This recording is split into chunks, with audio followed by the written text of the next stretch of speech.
నమస్తే అండి. ఏం చేస్తున్నారమ్మా? నేను హౌస్ వైఫ్. మీకు ఎమ్మెల్యే ఎవరమ్మా? వెంకటయ్య గౌడ్ గారండి. వెంకటయ్య గౌడ్ గారు ఆయన పరిపాలన ఎలా ఉంది? ఎలా అభివృద్ధి చేశారు పల్మనేరుని? చాలా బాగుందండి. మాకు వెంకటయ్య గౌడ్ గారి పరిపాలన బాగా నచ్చింది. నెక్స్ట్ ఎమ్మెల్యే కూడా వెంకటయ్య గౌడ్ గారే వస్తారు. సీఎం జగన్ గారే అవుతారు. అది మా నమ్మకం. ఈ పల్మనేరు నియోజకవర్గంలో వెంకయ్య గౌడ్ గారు ప్రతి గ్రామంలో సీసీ రోడ్లు వేయడం కానీ, మంచినీటి పథకాలు పెట్టడం కానీ, కాలువలు వేయడం ఇలాంటివి చేశారు కదా? అవునండి, చేశారు. మరి మీ గ్రామంలో అలాంటివి చేశారా? మా గ్రామంలో నీళ్ళ ట్యాంక్ కట్టినారు, సచివాలయము, ఆర్బీకే,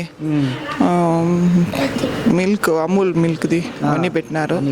అందువల్ల అందరికి ఉపాధి దొరుకుతుంది, బాగుంటుంది కదా, ఇబ్బంది లేకుండా. మరి పల్మనేరులో ఆసుపత్రి కట్టించారంట, నిజమేనంటారా? అవునండి, 100 పడకల ఆసుపత్రి కట్టించినారు. ఎలా ఉంది ఆసుపత్రి? బాగుందండి. ఆ ఆసుపత్రిలో అందరికీ అనుకూలంగా సౌకర్యాలు కల్పిస్తున్నారు. సౌకర్యాలు బాగా కల్పిస్తున్నారు. చాలా మంది వెళ్తున్నారు. బాగుంది, ప్రైవేట్ కన్నా ఇది బాగుంది అంటారు. మరి ఎమ్మెల్యే గౌడ్ గారు ఆయన వెంకయ్య గౌడ్ గారు వచ్చి ప్రతి ఒక్క సమస్య తెలుసుకొని తీరుస్తున్నారా? నిజమండి. వచ్చినప్పుడు మీకు ఏం సమస్యలు ఉన్నాయో చెప్పండి అని అడిగి మరీ తెలుసుకొని అన్నీ చేస్తున్నారు. చాలా సంతోషం అండి. అమర్నాథ్ రెడ్డితో పోల్చుకుంటే గౌడ్ అన్న సూపర్ అంటారు. సూపర్. మరి జగన్ గారి పరిపాలన ఎలా ఉంది? ఆయన పెట్టిన పథకాలు ఎలా ఉన్నాయి? చెప్పాల్సిన పనే లేదు. జగన్ అన్న ప్రభుత్వం గురించి చెప్పాల్సిన పనే లేదు. ఖచ్చితంగా ఈసారి సీఎం జగన్మోహన్ రెడ్డి గారు, ఎమ్మెల్యే వెంకటయ్య గౌడ్ గారు. అమర్నాథ్ రెడ్డిని పక్కగా ఓడిచ్చేస్తాం, ఇబ్బందే లేదులేండి. మరి అమర్నాథ్ రెడ్డి గారే వెంకయ్య గౌడ్ గారిని ఓడిస్తాను అంటున్నారు. అంత ఊరినే ఉత్తత్త మాటలు.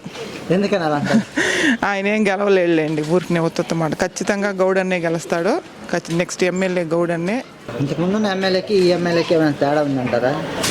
ముందు ఆయన వైసీపీలో ఉన్నప్పుడు జగన్ అన్న చూసి అమరన్న కోటేశాం, కానీ వెంటనే ఆయన మారిపోయినాడు మంత్రి పదవి కోసం.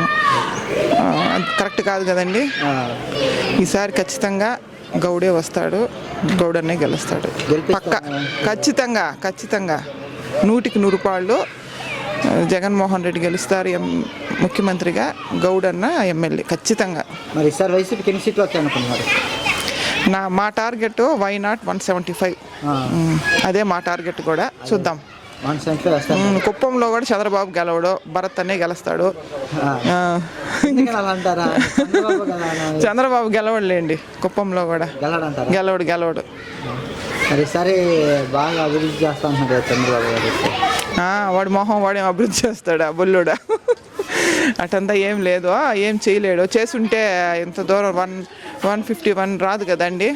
ఏం చేయలేదు కాబట్టి 23 సీట్లతో పోగొట్టుకున్నాడు. ఈసారి ఎన్ని పొత్తులు పెట్టుకున్నా, ఎన్ని చేసినా గెలిచేది వెంకటయ్య గౌడ్ గారు.